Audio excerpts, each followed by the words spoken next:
General भाई साहब, अब जरा मैं एक चीज आपसे पूछ लूं, जो एक खास उनके एडवाइजर हैं ट्रम्प जी के, पीटर नावारो, अब उसको मैं हो सकता है उच्चारण में मेरी कुछ गलती होती हो, नावारो कुछ भी कहिए चलेगा। हाँ, तो वो मतलब जिसको कहते हैं ना भावनाओं को समझिए, वो यूक्रेन वॉर को पहले दिन से कह रहे हैं it is a Modi's war, मतलब उनका कहना है मोदी की वजह से क्रिएट हुई है, मोदी की वजह से चल रही है। वो एक तरह से आपको बिल्कुल कटघरे में खड़ा कर दिए हैं।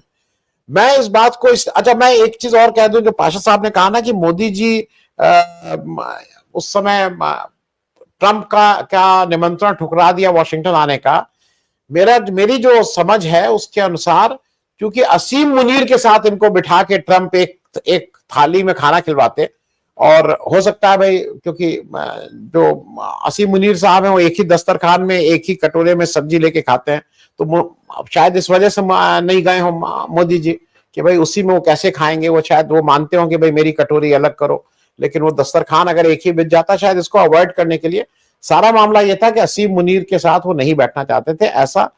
ऐसी अटकल है या ऐसी हम लोगों की अंडरस्टैंडिंग है। ये भाई साहब, ये जरा मुझे बता दीजिए कि ये जो भी अभी हो रहा है, ये मुझे एक और जगह है जिससे आपसे इसलिए पूछ रहा हूं, ये जो भारत ने 7 डेलीगेशन भेज दिए थे ना, और मोदी जी इंदिरा गांधी बनना चाह रहे थे, लेकिन मोदी जी भूल गए थे कि इंदिरा गांधी खुद गई थी। वो जो 14-15 देश या 8-10 देश जो गई थी, जर्मनी, इंग्लैंड, फ्रांस, जब 71 वॉर से पहले अमेरिका, वो खुद गई थी। मोदी जी 7 डेलीगेशन, और वो भी आपके बेस्ट डेलीगेशन नहीं गए थे। वहां पे कोई डेलीगेशन गाना गा रहा था, कोई कुछ कर रहा था, इस तरह का मौज मस्ती करके आ गए थे। अगर मोदी जी सीरियस होते तो मेरे हिसाब से एक डेलीगेशन मोदी जी लीड करते, एक लीडर ऑपोजिशन करता, आपके सीनियर मंत्री करते, और फिर लगता कि भारत की तरफ से कोई एक सीरियस एफर्ट है। ये तो आपने निशिकांत दुबे से लेके इस तरह के लोगों को भेज दिया, अब वो क्या वहां पे बात करके आए होंगे। ये ट्रंप केवल मतलब ये कुछ ज्यादा हो रहा है, मैं इसलिए कह रहा हूं जयन भाई साहब, ये कुछ ज्यादा हो रहा है। और आप कुछ भी कहिए, आज अमेरिका की पॉलिसी की वजह से आपको जिसको कहते हैं ना चीन के साथ जाना ही जाना पड़ रहा है, आपके पास कोई ऑप्शन रह नहीं गया है। मैं जरा इस पे आपकी एक टिप्पणी चाहूंगा। नमस्कार मेरे सब साथी पैनलिस्ट को, पाशा साहब, डॉक्टर राकेश जी और सुनीता जी को, आपको भी आनंद जी नमस्कार और धन्यवाद, आपने मुझे ये चर्चा में शामिल होने का मौका दिया। देखिए, मैं 2 चीजें आपके सामने रखना चाहूंगा। एक तो जिस मुद्दे पे भारत को लताड़ा जा रहा है कि आप रशिया से ऑयल खरीद रहे हो और ये पैसे रशिया यूक्रेन के सामने युद्ध में इस्तेमाल कर रहा है। अब ये ऑयल हमारे एक समय में रशिया से जो इंपोर्ट्स थी 2% थी, 2% of our requirement. From there it has gone up to 40% of our requirement.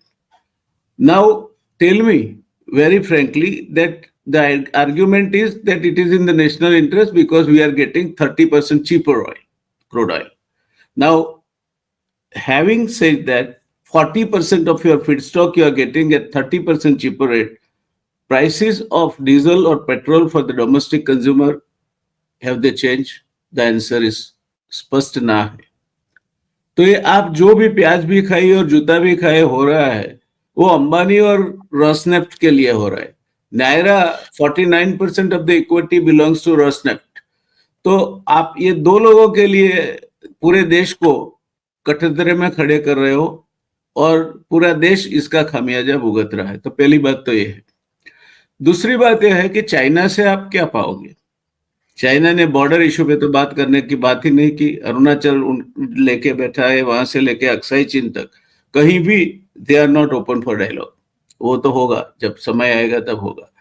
इसी बीच बांग्लादेश में चिकन स्नेक के बिल्कुल टिप पे इन्होंने एक बहुत बड़ा अपना एयरबेस खड़ा कर लिया है।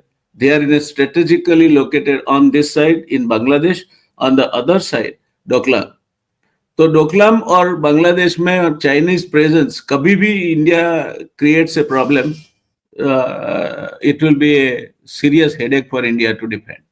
Third is, there are positive evidences which our diplomats also have said, our army officers also have said, कि जो ऑपरेशन सिंदूर हुआ उसमें सीधी तरह से चीन इन्वॉल्व था। उसने पाकिस्तान को न सिर्फ शस्त्र दिए मगर इंटेलिजेंस जानकारी वगैरह भी इनके सैटेलाइट के जरिए इनको मुहैया कराई गई थी। तो ये सब जानते हुए भी अगर आप चाइना के साथ जाना चाहते हो तो दूसरा डेंजर है ट्रेड डेफिसिट।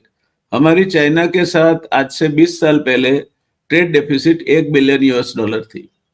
आज it is almost little over $100 billion. So in 20 years, it has grown by 98 to 99 times. तो ये और all strategic sectors. Suppose China refuses tomorrow to give you API, your vitamins and antibiotic sector will have to shut down. If China refuses to give you the auto control chips, your 25% of that goes to your automobile sector. Your automobile sector will be severely affected. This government, I do not know what are they up to. एक और China के पास जाते हैं, दूसरी ओर अभी cotton के ऊपर से उन्होंने जीरो ड्यूटी इंपोर्ट कर दिया। अभी किसी टाइम पे इंपोर्ट किया, टाइमिंग देखिए, अक्टूबर से नया कॉटन बाजार में आता है, तो दिसंबर तक तो जो माल आना है डंपिंग हो जाएगा, तो our farmer will be worst affected. और बहाना ये देते हैं कि we wanted to give a cheaper input to our manufacturers in the area of textiles and apparels so that they can be competitive in the US market. This is utter nonsense. Because if you take a denim, I went for an analysis, a denim pant which requires about 100 gram of cotton, the input cost of cotton is 60 rupees out of a total product cost which is sold in the market at 1,000 rupees. तो क्या वो 60 rupees आप बढ़ा के क्या घटा के यहाँ वहां करोगे तो प्राइस सेंसिटिविटी ऑफ डिमांड इतनी है कि आप तो आपने फार्मर को बर्बाद कर दिया आने वाली सीजन में। एंड कब किया? Where we are carrying a forward stock of 50 lakh bales. हमारे पास 50 लाख बेल का फॉरवर्ड स्टॉक हमारे पास पड़ा हुआ है। तो ये सरकार क्या करना चाहती है मेरी तो समझ में नहीं आता। दूसरी ओर विक्ट्री परेड में India was not seen, and what was remarkable was that not only other like Maldives and other countries were invited, but Oli, the Prime Minister of Nepal, was given a very prominent position in that, where you are absent. So अभी कुछ दिन पहले आप जाके इलू करके आए हो, उससे थोड़े ही दिनों के बाद विक्ट्री परेड में आपके घाव पे नमक छिड़का जा रहा है। किस तरह की विदेश नीति है मेरी समझ में नहीं आता। एंड बिकॉज ऑफ दैट ये विदेश नीति लंबी चलने वाली नहीं है। लंबी चलने वाली नहीं है, मैं पाशा साहब के साथ सहमत हूं। और लंबी चलने के बावजूद जितनी भी समय चलेगी वो वन साइडेड चाइना के इंटरेस्ट में है, आपके इंटरेस्ट में नहीं है। आपकी ट्रेड डेफिसिट बढ़ती जाएगी। अमेरिका के साथ करीब $45 बिलियन का आपका ट्रेड बैलेंस था, अब आप वो खो बैठोगे और trade deficit will go past $100 billion as far as China is concern. तो पाया क्या हमने? चाइना के साथ दोस्ती करके पाया क्या? चलो कुछ पाते हम तो चाइना के साथ जाने में फायदा था। रशिया की बात करें हम तो ये क्रूड ऑयल इंपोर्ट करके किसके फायदे में किया? ये अंबानी और नायरा के फायदे में किया है। इसके लिए पूरा देश क्यों भुगते? और third thing, America says that we will give you the crude, fine, but the transport cost, have you considered bringing the crude from such a large, long distance? So ये भी मुद्दा ऐसा नहीं है जहां हमारी जो विदेश नीति है वो विदेश नीति कोई भी मुद्दे पे खरी उतरती हुई दिखाई दे। हर मुद्दे पे कहीं ना कहीं हम मार खाते हुए दिख रहे हैं। और चाइना के साथ तो इलू कितना समय चलेगा, because your interest are always clashing with each other. China अभी वो क्या अरुणाचल प्रदेश से हट जाएगा? नहीं हटने वाला है। क्या बांग्लादेश का बेस डिसअसेंबल कर देगा? नहीं करेगा। क्या अक्साई चीन और लद्दाख में से वो चाइना बोलेगा कि नहीं हमारा कोई हक नहीं? ऐसा कुछ होने वाला नहीं है। तो प्याज भी खाए और जूते भी खाए सर। ये विदेश नीति की पूर्णतः फेल्योर है। और आखिर जाके इन डिफेंस ऑफ जयशंकर मैं इतना कहूंगा कि जयशंकर लंबा अरसा रहे, आपने बात बताई, मगर रातों रात चाइना से भागना पड़ा था, वो भी इतिहास है। और रातों रात वो भाग के वाशिंगटन जा सके थे क्योंकि उनके पिताजी बहुत प्रोमिनेंट पोजीशन में थे, इसीलिए जा सके थे। तो he had something to his credit because of which he had to compulsorily leave China as an ambassador and he was posted in Washington. So ये भी एक इतिहास है, ये भी हमारे ध्यान में रहे। तो जयशंकर विदेश मंत्री की हैसियत से फंक्शन कब करते हैं? मोदी साहब ही विदेश मंत्री है। जब आप अपने विदेश मंत्री को एक ब्यूरोक्रेट की हैसियत से इस्तेमाल करते हो, जब आप अपनी तलवार को म्यान में ही रखते हो, कभी इस्तेमाल ही नहीं करते और फिर बोलते हो कि तलवार काम नहीं करती, तो इसके लिए तो जिम्मेवार आप हो। जयशंकर को कब आपने इस्तेमाल किया? He is an experience career bureaucrat turn now a foreign minister. Have you left the foreign policy to his hands? No, the answer is no.